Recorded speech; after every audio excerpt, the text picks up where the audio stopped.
が出てきたら大丈夫。これが出るまでは必ずコンセントは出してください。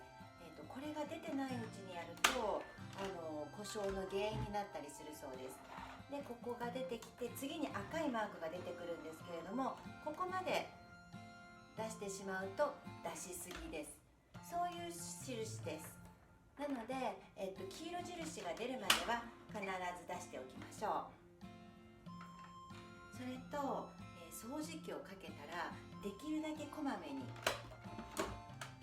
この中は掃除しておきましょう。今回1回だけで結構なゴミが溜まってます。掃除機自体のお掃除も忘れないようにしましょう。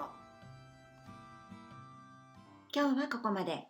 掃除機を丁寧にかけてみようかなと思ってくださった方、いいねボタンをお願いいたします。